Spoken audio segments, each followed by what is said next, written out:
I'm going to show you how to install the new ButtonWorx repair kit in this remote control. This is the Orion or Aeros or URC. There's a few different models: MX-650, MX-700, 800, and 850. They all look pretty much the same. They might be a different color or have different, name down here. Okay, this new button kit. This main piece fixes all of these buttons, and it's just a put in place. It's not a peel and stick like most of my keypads are. The side buttons here are peel and stick because there's no other way to hold them down for these two rows here. And then there's this new thing, these little dots right here.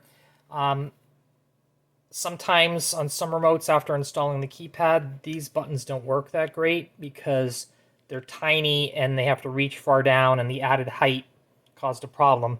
So those are little dot stickers, and there's twice as many as you need. You only need 4, but they're easy to lose or break or whatever, so I put in 8.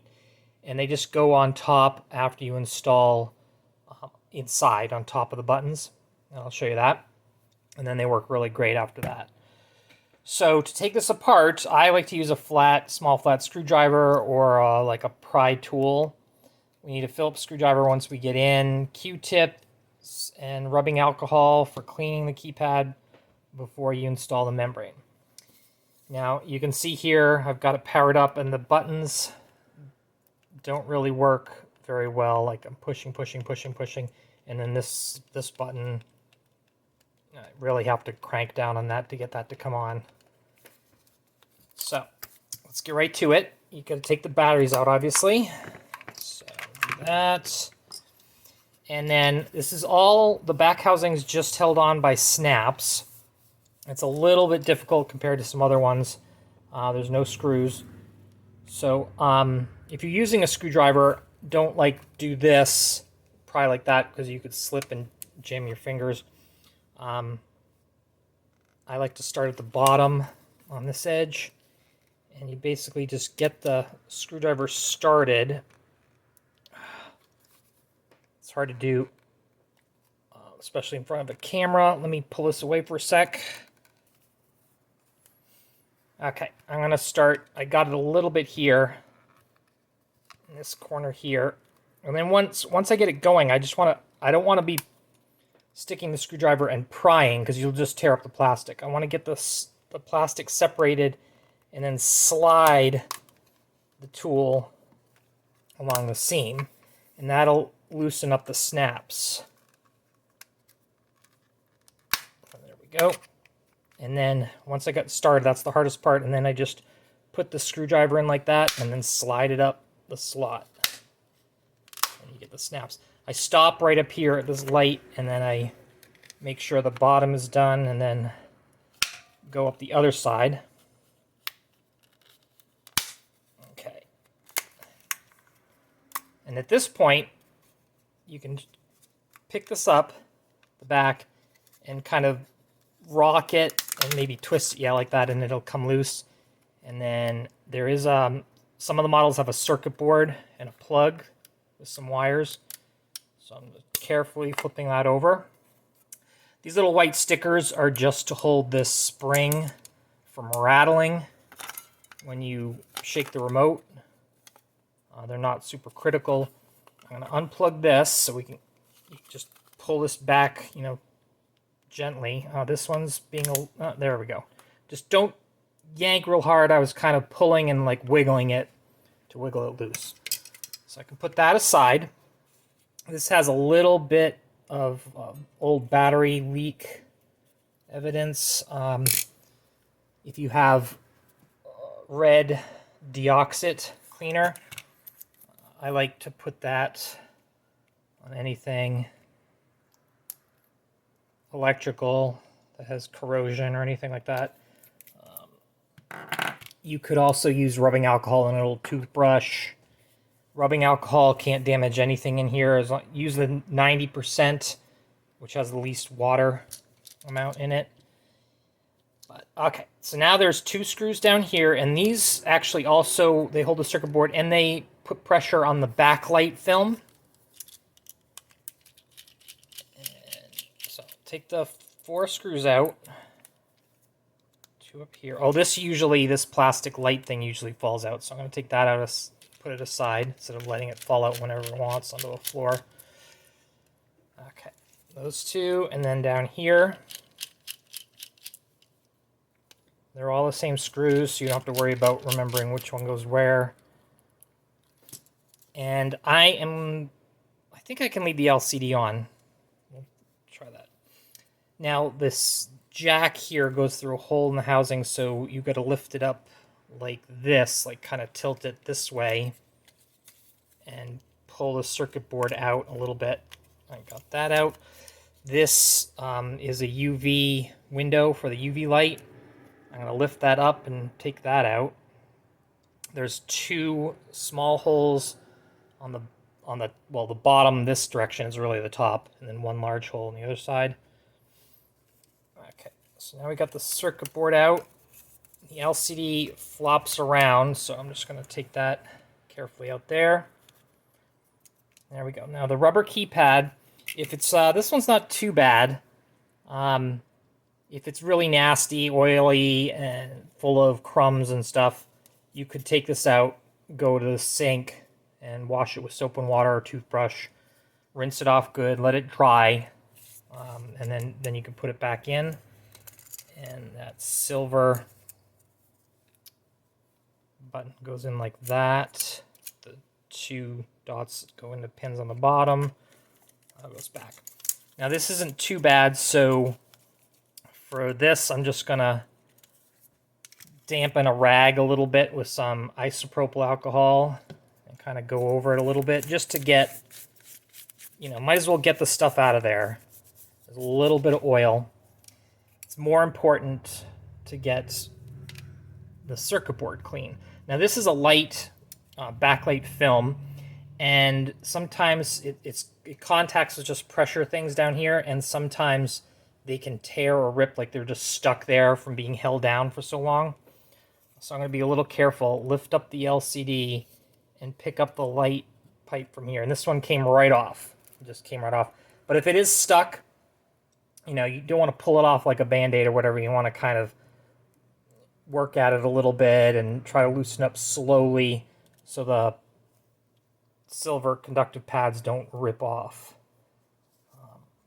Okay, so now we have the circuit board, and I want to definitely get all the oil off of that. So you could use Q-tips and isopropyl alcohol, like that, or if you have a nice rag, I get these at Harbor Freight, pretty cheap, and just dampen them with isopropyl alcohol and rub gently. You don't want to use abrasives on this stuff. If you use abrasives on these black contacts, it'll wear them off. The buttons won't work as good. You could break it permanently. Now that center switch is not a rubber keypad. It's an actual button soldered on there. I don't know of anybody having problems with those, but if you do have problems with those, red deoxit, you can dab it on the top like that, and then I use a metal tool to kind of tap the switch, and you can kind of watch the red deoxit get soaked in. You might repeat that a couple times. Put a little dab on there, hit it with a metal tool so the metal doesn't soak up the deoxit. It sits there. So we'll get some in, and then basically just pushing it cleans it. So the more you push it, the more it'll clean. I don't want deoxit on the circuit board. I don't want it on these buttons. It won't help with those buttons, and it can cause problems. So I just cleaned off the remaining stuff, and there's still some in the switch, so it'll keep cleaning. Okay, so this main body part is just put in place, so I'm not really going to deal with that right now. These side ones break off like that. Okay, actually I do have to deal with this, so I'm going to flip this over, and there's a square hole for the square button there. That'll keep it in place. There's a couple slots for these pins here. And once the remote is assembled, it's even held in better than that. It can wiggle a little bit right now. So these little dots, you probably don't want tweezers to help you with these, but they're going to go right on the top of these 4 buttons, just above and to the side of this button here, the actual button. So I'm going to try like twisting. Actually, you know what? I think it's easier to get the brown paper off of this dot first, because it's really hard once you've gotten it loose. I'm kind of trying to grab it there like that. So I got the paper off. It's hard to tell which side's sticky now, so try to keep track of it. And I'm going to kind of twist it, pull it off. Okay, so now I got a dot, and the tweezers are giving away which side's sticky. And then I'm just putting it right there, close to the center of each one of these I can. And I will speed up the video for the rest of these.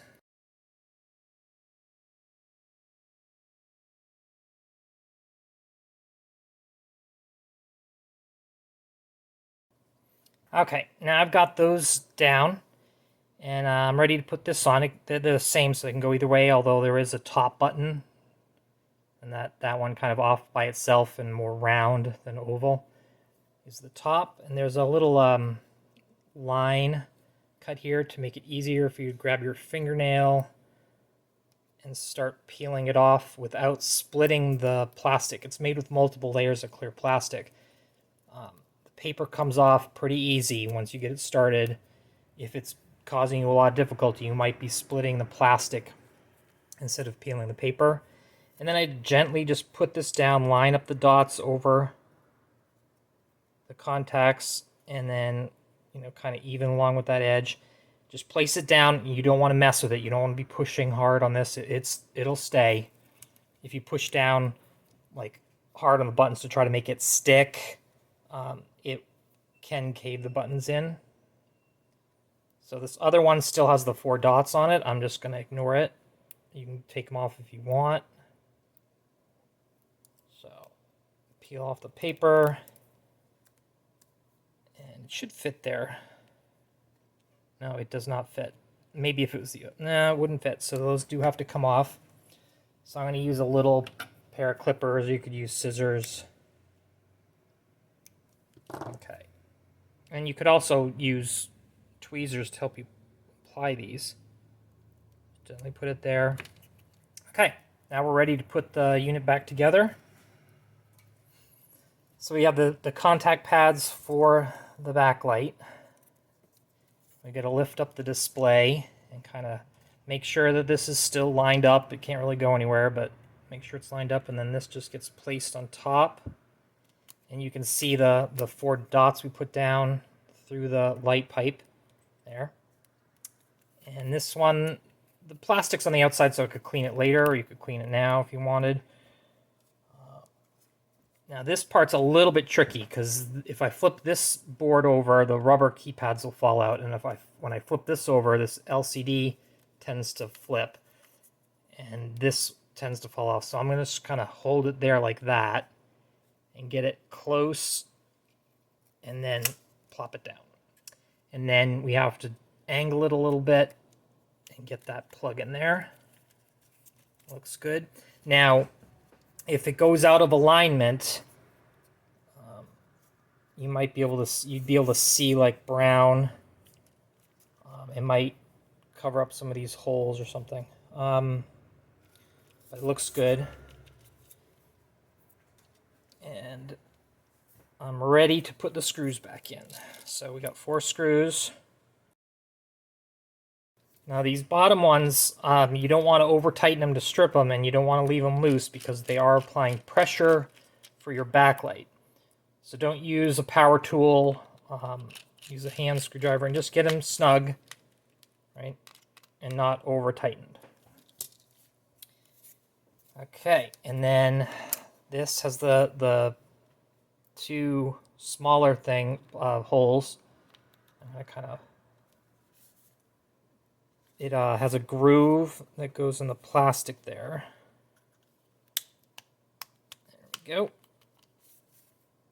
That looks good. And then we put the light button in there. It just lays there. And then this gets plugged in again. And the black is towards the center of the remote. Pushes right in. Everything looks good. I'm gonna flip it over. Kind of make sure the top is aligned, and then just the rest is just click them back together. And we're all set. Now I'm gonna put the batteries back in, boot it up, and see how it goes.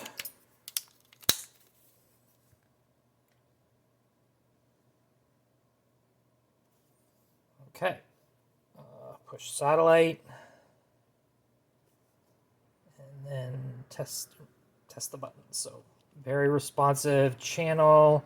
That button, remember that button was like really had to push down really hard to get that to work, and the buttons were hard to push. Those go good now. And then this 4-directional button works really well with those little plastic dots on there. And the center one, which we cleaned with deoxit, probably didn't need it. And all the side buttons. Looks like it's working good. So that's it.